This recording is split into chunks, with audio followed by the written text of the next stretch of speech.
Her name echoes through history as a byword for unbridled depravity, a woman whose appetites were so insatiable, so publicly brazen, that they shocked even the hardened citizens of ancient Rome. This wasn't just scandal. This was a force of nature, an empress who turned the imperial palace into her personal playground and challenged the city's most notorious prostitutes to contests of pure, unadulterated lust. What you are about to uncover is not merely the story of an emperor's wife, but the chilling account of how absolute power can warp desire into something monstrous, transforming a symbol of imperial dignity into the very embodiment of Rome's darkest vices. If the untold scandals and forgotten horrors of history compel you, then let your presence be known. Subscribe to unearth more buried truths. Leave a comment detailing what shocked you most, and tell me where in the world these echoes have reached you. Valeria Messalina ascended to power in a world where imperial Rome dictated morality, yet often failed to embody it. This wasn't merely a contradiction, but a festering hypocrisy, a thin veneer of civic virtue barely concealing a society already rife with hidden depravities. Against this backdrop, Messalina, the third wife of Emperor Claudius, was thrust into a position of unimaginable influence at a tender age. Barely a teenager when she married the much older and famously awkward ruler. Her youth, far from being a disadvantage, proved to be an unexpected asset, allowing her to observe, learn, and then skillfully exploit the fissures within the imperial court, much like a cunning predator studying its prey. Claudius, despite his imperial title and the formidable legacy he technically inherited, was seen by many as a weak, easily manipulated figure, a stark contrast to the cunning and ambitious Messalina.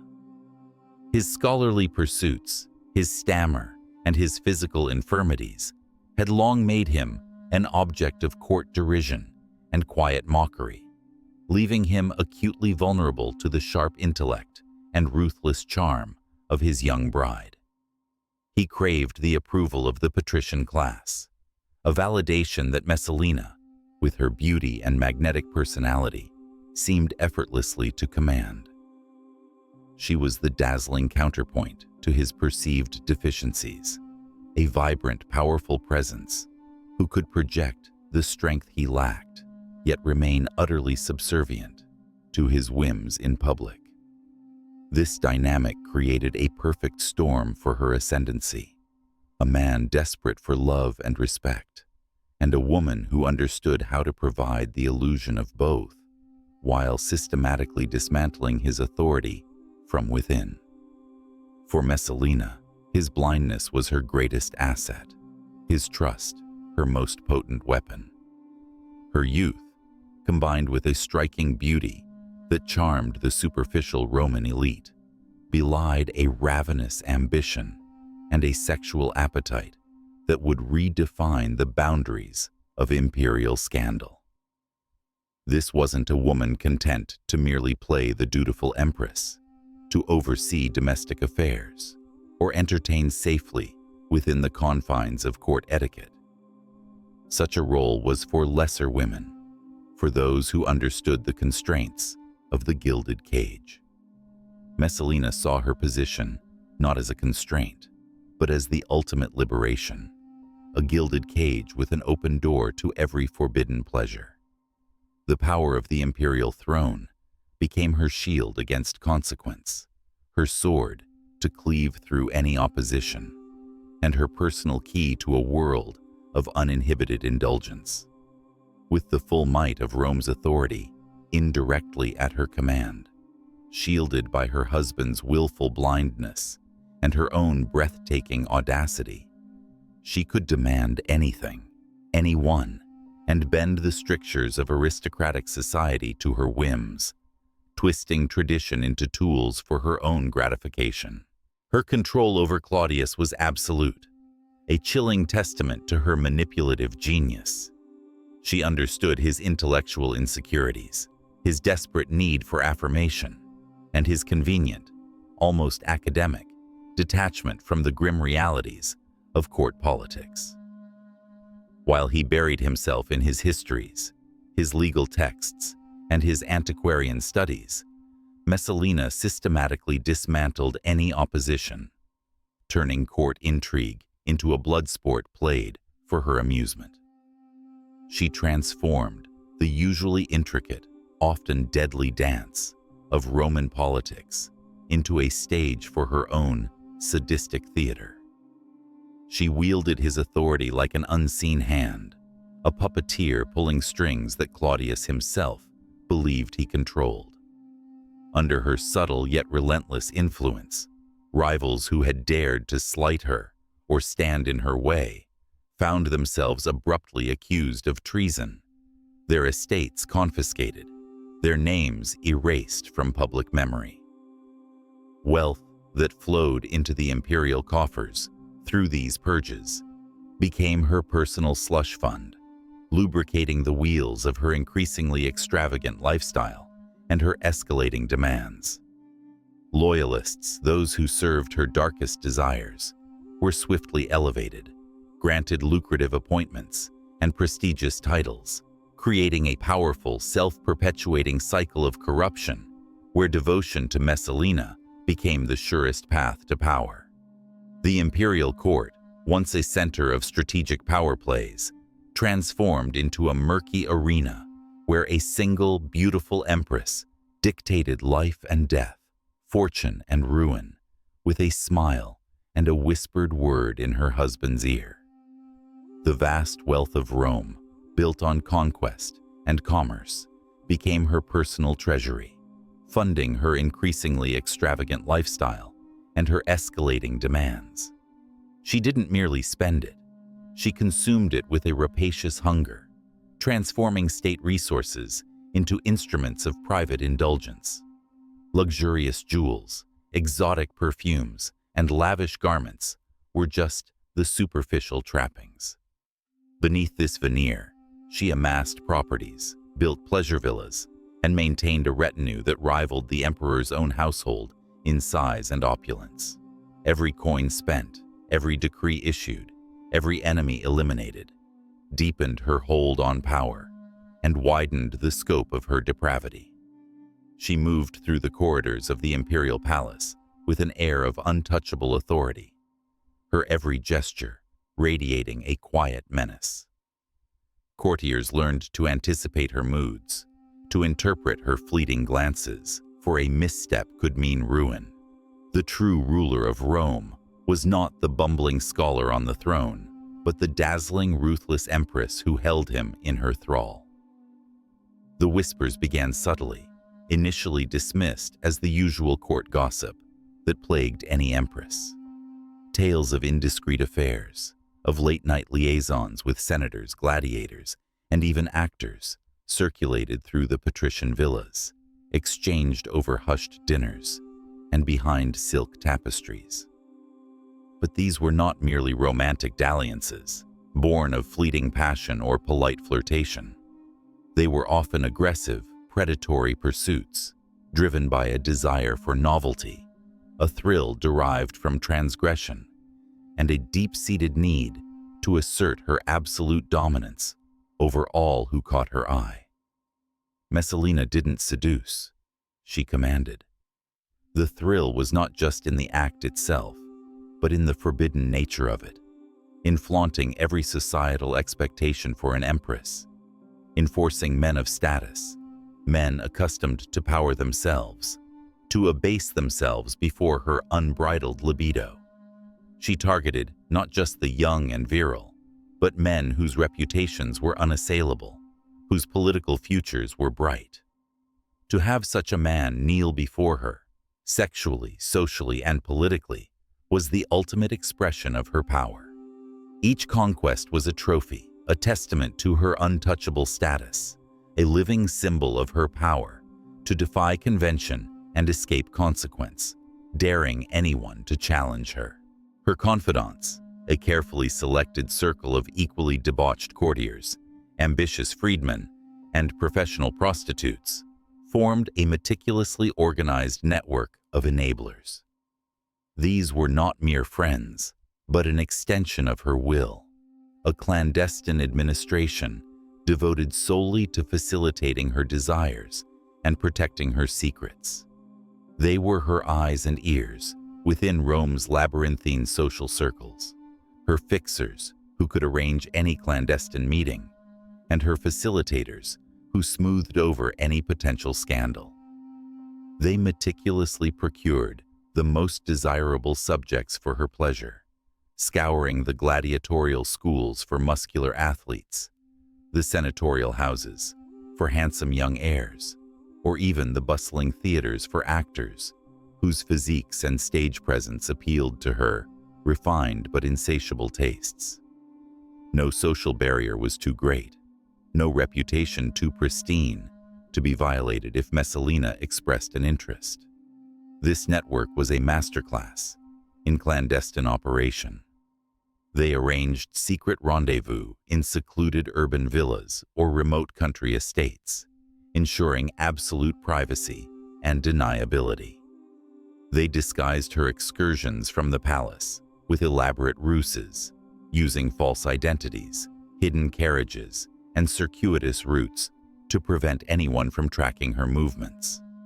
And crucially, they ensured the emperor remained blissfully unaware of his wife's escalating transgressions, often through lavish distractions that appealed to his scholarly interests, or through carefully crafted disinformation campaigns that spun any nascent rumors into harmless court gossip. But their most vital function was to silence any dissent, any loose tongues, any witness who might jeopardize the Empress's carefully constructed world of indulgence. A misplaced word, a curious glance, a whisper too loud could result in swift and brutal retribution. These were men and women who understood that their own power and survival were inextricably linked to Messalina's unchecked authority, and they served her with a terrifying loyalty, anticipating her desires before she even voiced them, ready to commit any act, no matter how depraved, to retain their privileged position in her orbit. Rome's grandest banquets became mere preludes to orgiastic afterparties, hosted not just in the imperial palace, which itself was frequently transformed into a theater of Dionysian excess, but in lavish villas she acquired through thinly veiled extortion. She seized properties from wealthy citizens who dared to displease her, whose assets simply caught her avaricious eye, or whose political loyalties were deemed insufficiently aligned with her own. These villas, once symbols of senatorial power and aristocratic respectability, were transformed into private pleasure palaces, adorned with obscene art, decorated with frescoes depicting scandalous myths, and staffed by retinues trained in every conceivable form of sensual gratification. Exotic dancers, skilled musicians, and professional courtesans were permanently employed to ensure that the Empress's every whim, no matter how unconventional, could be instantly satisfied.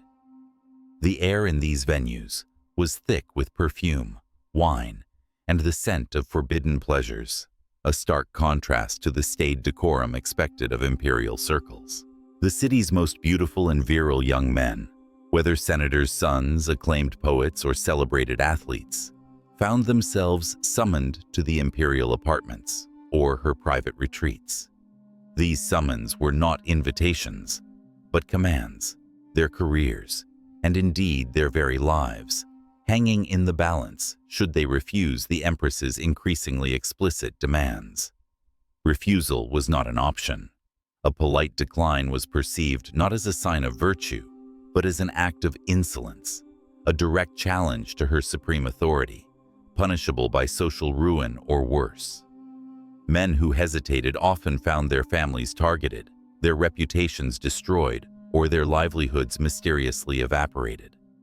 For these men, compliance was a desperate act of self-preservation, a grim bargain struck with a woman who demanded total submission, body and soul. The psychological toll on those ensnared in her web was immense, forcing them to participate in acts that shattered their public image and often their own sense of self.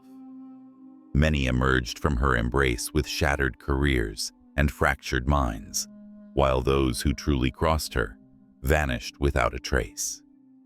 Messalina's power allowed her to transform her sexual desires from private transgressions into instruments of control, a perverse form of statecraft that was as cunning as it was cruel. Her bedchamber became a silent, unofficial seat of power, where fates were decided and careers were forged or extinguished. A man who pleased her might find himself elevated to a coveted magistracy, his career soaring with unprecedented speed, his family showered with imperial favor and wealth. Such men became her willing instruments, bound not just by gratitude for their sudden good fortune, but by the terror of falling from grace. Their loyalty was bought with privilege and sealed by complicity in her private world, making them active participants in her corruption. They understood that their ascent was entirely dependent on her continued pleasure, and thus they anticipated her every desire, seeking to fulfill it before it was even voiced. Conversely, a man who resisted her advances or dared to slight her publicly or privately would face her terrifying wrath, a force as capricious as it was brutal. Her vengeance was swift, merciless, and often disproportionate to the perceived offense. Public humiliation, ostracization from aristocratic society, exile to a distant, undesirable province, or even a conveniently orchestrated accident, a sudden illness diagnosed by a compliant physician, a fall from a horse during an imperial hunt, a quiet assassination carried out by her network of enablers, became the fate of those who crossed her. The casual cruelty with which she wielded her sexual power established a reign of terror within the imperial court, where fear of her desires became as potent and immediate as fear of the emperor's decrees. People lived in a constant state of anxiety, knowing that a single fleeting glance from the empress or a misinterpreted word could seal their doom. This chilling atmosphere extended beyond the immediate court, seeping into the consciousness of Rome's patrician class, who understood that their safety, their wealth, and their very lives depended on staying out of Messalina's predatory gaze. Her insatiable appetite for power and pleasure fed off each other, creating a vortex of depravity that consumed all who entered her orbit. Each new sexual conquest, each act of political machination, each confiscated fortune only fueled her hunger for more. She was a force of nature, unrestrained by convention or conscience, her desires shaping the very fabric of Roman governance and society. The traditional moral compass of Rome, already wobbling under the weight of imperial excess, spun wildly out of control under her influence. She derived a perverse satisfaction from demonstrating her immunity to the very laws she theoretically embodied, proving that the highest authority could, in her hands, become the ultimate tool of personal gratification. This was not just scandal. It was a systematic dismantling of social order, a brazen assertion that her will superseded all. This was the dawn of Messalina's reign as Rome's most perverted empress, a period where the traditional decorum of the imperial family was not just ignored, but violently torn asunder, replaced by a spectacle of indulgence that would shock the sensibilities of future generations and continue to echo through the annals of history. Her actions weren't merely personal vices. They were a deliberate, calculated assault on the moral fabric of Roman society, a public declaration of her immunity to its laws, a terrifying demonstration that the very concept of ethical boundaries was meaningless when confronted by her imperial will. She became the living embodiment of Rome's darkest potential, a mirror reflecting the hidden corruption and hypocrisy that lay beneath its grand facade. Her story isn't just a catalog of sexual acts. It's a chilling case study of how unchecked power can utterly pervert the soul, turning desire into a devastating weapon, and setting the stage for even more shocking acts of imperial audacity that would soon transcend the private confines of the palace and erupt into the public consciousness of the Eternal City. Messalina's exploits rapidly escalated from discreet affairs to brazen public spectacles that ripped through the very fabric of Roman decorum. She wasn't content to simply take lovers behind palace walls. She craved notoriety, a twisted validation that came from pushing the boundaries of what was considered acceptable, even in a city known for its libertine tendencies. Her secret desires, once confined to the shadowed villas and whispered corridors of the imperial court, now burst forth, demanding a larger, more public stage. This wasn't merely a shift in scale.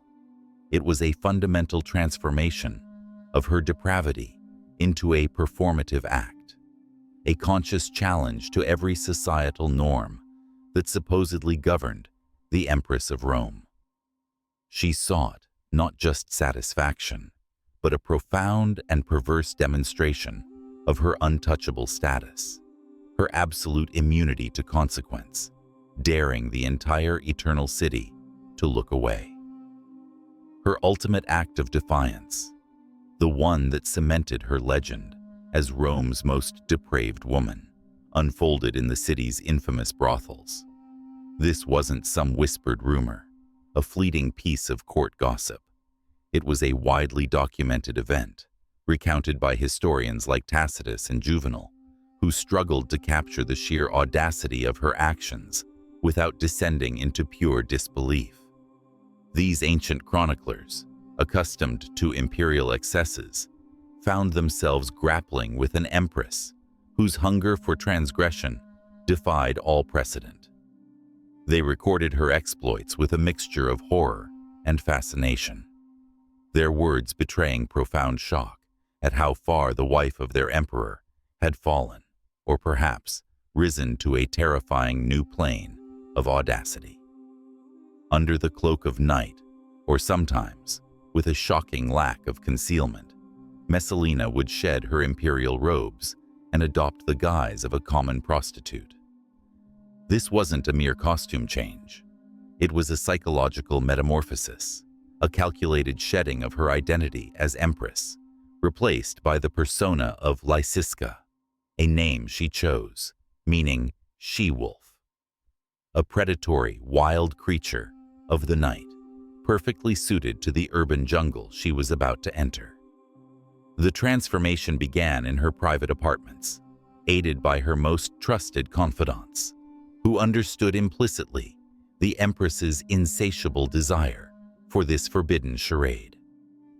Gone were the elaborate coiffures, the heavy jewels, the silks and purples of imperial rank.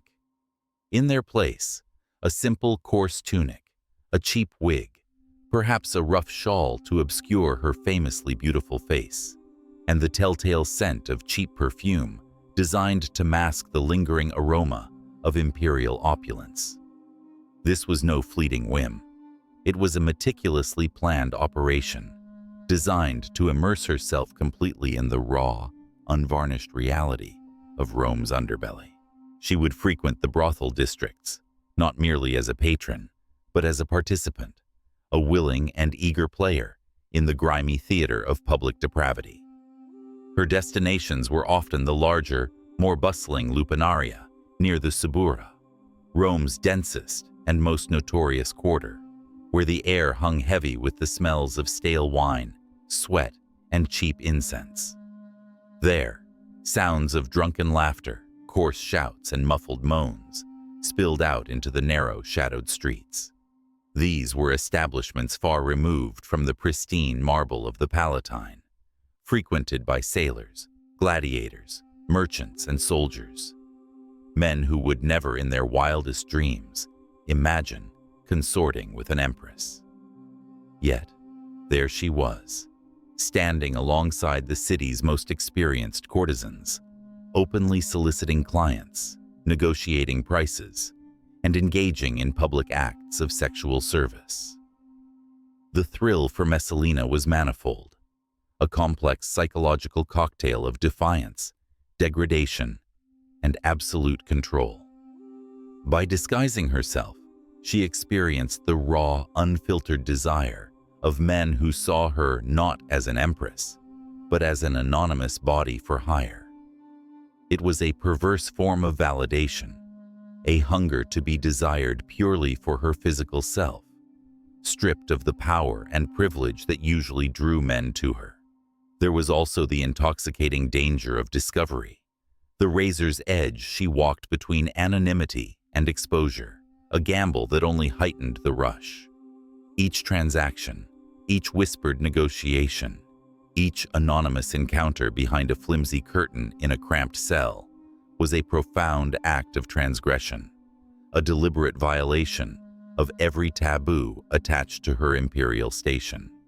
She reveled in the anonymity, the temporary escape from the suffocating decorum of the court, the freedom to indulge her base desires without the elaborate ruses and dangerous political calculations required for her affairs within the aristocracy. Here in the brothel, the rules were simpler, cruder, and for Messalina, liberatingly unbound. This wasn't a momentary lapse in judgment.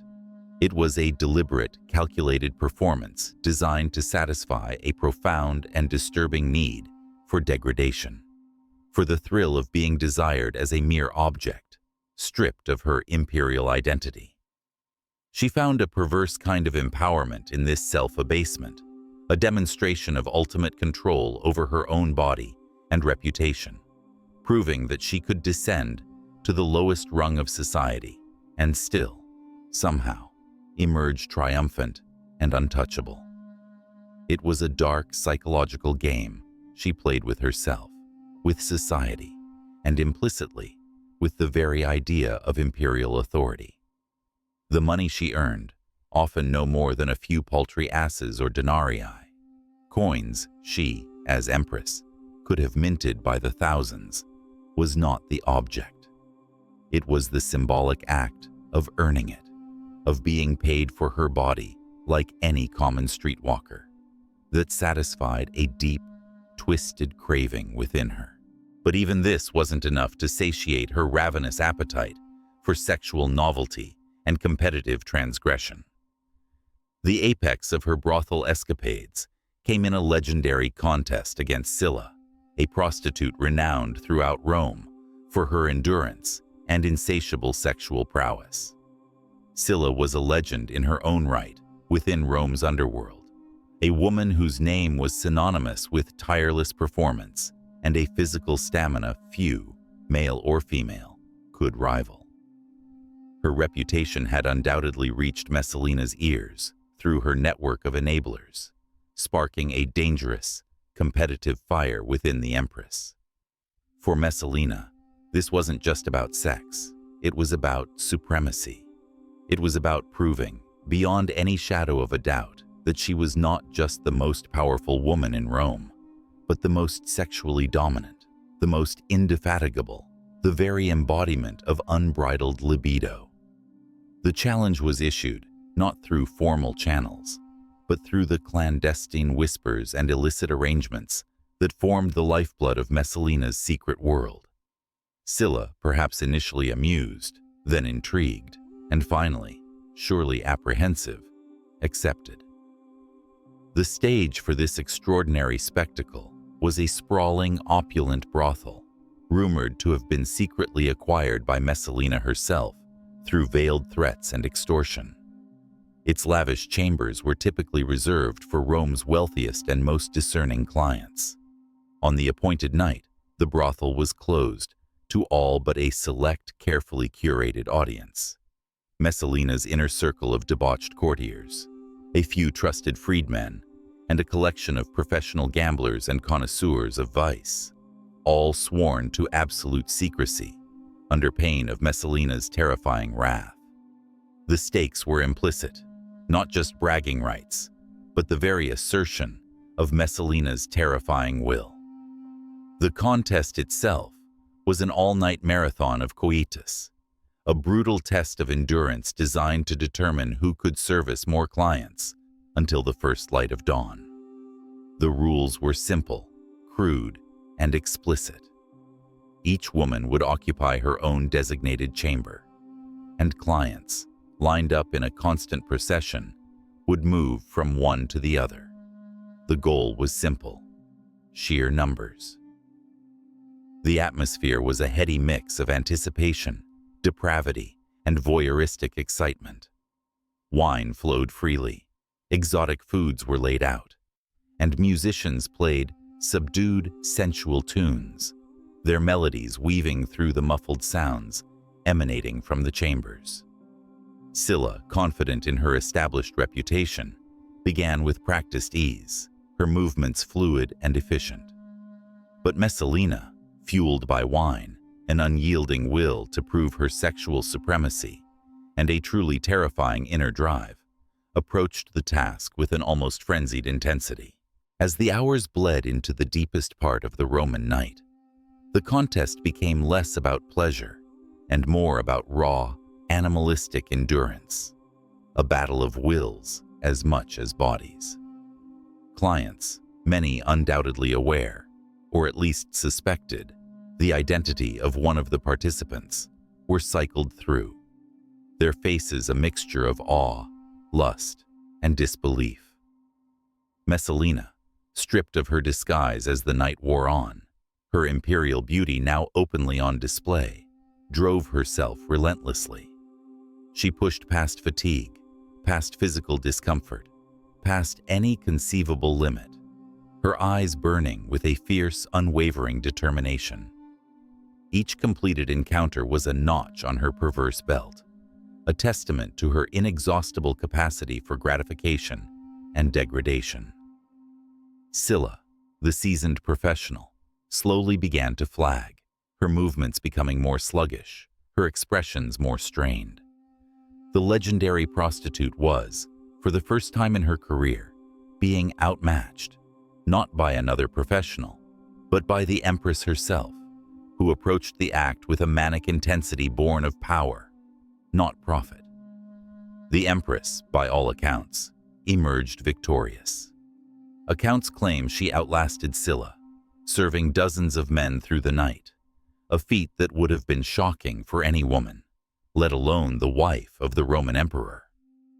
She stood at dawn, hair disheveled, body aching, but her eyes alight with a triumphant, almost feral glow, a conqueror in the most unexpected of arenas. Scylla, exhausted and humiliated, collapsed in defeat, her professional pride shattered by the relentless, almost inhuman drive of the Empress.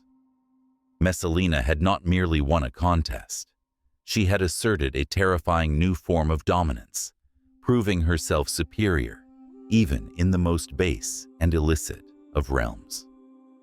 Her victory was a chilling testament to her bottomless depravity, etching her name into history as a woman whose sexual practices were not just terrifying, but utterly unprecedented for an imperial figure. This wasn't a hidden secret. These were events that, despite immediate efforts by her network of enablers to suppress them, filtered into the public consciousness, creating a mixture of horror, fascination, and cynical amusement among Rome's populace. Rumors, initially whispered behind closed doors in the patrician villas, then openly discussed in the bustling forum, transformed into established facts. The sheer impossibility of an empress engaging in such an act lent it a horrifying credibility. How could such a tale be invented? The scandal spread like wildfire through the city, igniting outrage among the conservative elements of Roman society, titillation among the jaded elite, and a morbid curiosity among the common citizens. Messalina had achieved the notoriety she craved, but at a cost to to the very dignity of the imperial office. For Messalina, her descent into such public displays of promiscuity was more than just personal vice. It was an open mockery of the institution of marriage, the dignity of the imperial family, and the very concept of Roman modesty. The ancient Roman ideal of the matrona, the virtuous, chaste, and respectable wife and mother, was not just challenged by her. It was utterly desecrated. She spat upon centuries of tradition, proving that she was beholden to no law, no custom, no expectation of feminine propriety. She seemed to relish the shock she caused, deriving a perverse satisfaction from her ability to openly flout every social convention without consequence. Her every act, a bold declaration of war against the moral order. For the citizens of Rome, it was a constant, unsettling reminder that their empress, the woman who should embody virtue and stability, the mother of the future emperor, was instead a living testament to the decay of moral order. The sanctity of the imperial line, the very foundation of Roman governance, was being polluted by the brazen actions of the woman at its heart. How could Rome claim moral authority over its vast empire when its own empress engaged in such shocking public depravity? The contrast between the grand pronouncements of imperial virtue and the squalid reality of Messalina's nightly escapades created a profound sense of cognitive dissonance, undermining faith in the very institutions of the state. The empress's actions in the brothels demonstrated a frightening disregard for public perception and a deep-seated contempt for the traditional roles expected of a Roman matron. She didn't care about propriety. She disdained it. She didn't fear scandal. She actively courted it, using it as another weapon in her arsenal of psychological warfare. The more she defied expectation, the more untouchable she seemed, creating a dangerous feedback loop where each transgression only emboldened her further. This public flaunting of her perversions was a direct challenge to the authority and respect due to her husband Claudius, who remained shockingly ignorant, or perhaps willfully blind, to the true extent of her excesses. While Rome whispered and gasped, Claudius buried himself in his books, his antiquarian studies, and the carefully constructed fictions woven by Messalina's loyal network. His blindness was not just a personal failing, it was a critical vulnerability that Messalina exploited to its fullest, allowing her to systematically dismantle the moral authority of his reign from within. He was the puppet emperor, his wife the true, terrifying force behind the throne, now openly parading her contempt for the very values he ostensibly upheld. The brothel of Rome became a chilling metaphor for the imperial court itself, where integrity was corrupted and the boundaries between honor and depravity blurred beyond recognition. Just as Messalina transformed a respected institution into a playground for her desires, so too did the broader Roman elite find themselves ensnared in a web of corruption, forced to compromise their principles to survive in an environment where virtue was punished and vice rewarded. Messalina's victory over Sylla was not a triumph of virtue, but a horrifying testament to the empress's bottomless depravity, etching her name into history as a woman whose sexual practices were not just terrifying, but utterly unprecedented for an imperial figure. It was the ultimate brazen declaration that for Valeria Messalina, there were no limits, no sacred cows, no boundaries that could not be breached if they stood between her and her insatiable craving for power, pleasure, and the shocking validation of absolute transgression. She had dragged the dignity of Rome into the gutter, not in a moment of weakness, but in a calculated, triumphant act of will, daring the world to condemn her while she stood unrepentant, amidst the wreckage of moral order. And in doing so, she became more than just a scandal. She became a symbol, a dark legend that would forever be synonymous with the terrifying depths of human depravity when wielded by unchecked imperial power. And so, the tale of Valeria Messalina concludes, a stark reminder that even within the gilded cages of power, humanity can descend into depths of depravity that defy imagination. Her story serves as a chilling case study, a historical mirror reflecting the insidious nature of unchecked authority and the terrifying ways it can warp the human soul. The Empress Messalina, in her unbridled pursuit of pleasure and power, left behind not just a legacy of scandal, but a profound warning that the greatest empires can crumble not just from external threats, but from the internal rot of moral decay, orchestrated by those who sat at their very pinnacle.